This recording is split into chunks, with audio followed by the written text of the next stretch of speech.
Rhubarb lived in a house with a very sunny garden, with trees and bees and bone holes and things that sniffed good and things that bounced, and he enjoyed the way things were. For most of his life, Rhubarb had been eating chairs and shoes and holes in carpets and even a tree. But try as he might, he couldn't eat the rubber bands. All the birds in the garden ate rubber bands, but every time Rhubarb went out to ask them how they found them, they would just jump into the sky and float about. As Rhubarb watched from behind the curtains up at the house, a big fat crow with a big yellow spike plucked a big fat rubber band right out of the ground. Not 3 paws from where he was hiding. "They're spikes," grinned Rhubarb. "They stick their spikes into the ground and pull out the rubber bands. Now, why didn't you think of that?" "Oh, because you haven't got a spike."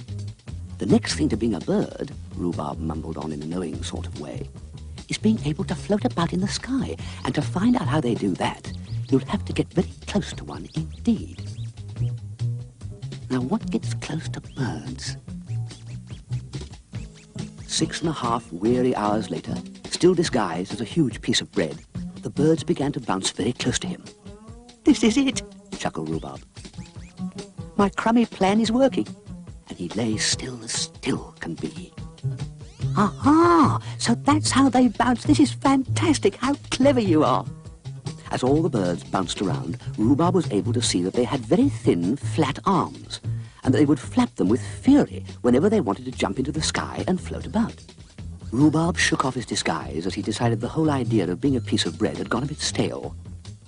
"Oh, you're so funny," he said to himself as all the birds bounced up into the tree.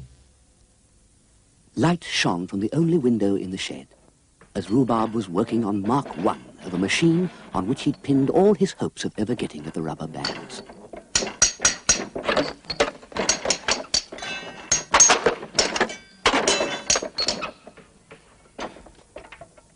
As the sun came up over the conker tree, the oddest, doggiest character stood in the shed doorway, and then very slowly he trundled out into the centre of the lawn.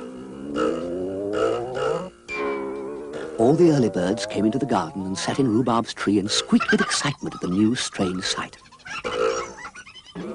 As Rhubarb reached the shade, he stood for a while, as all great dogs do before embarking up the wrong tree.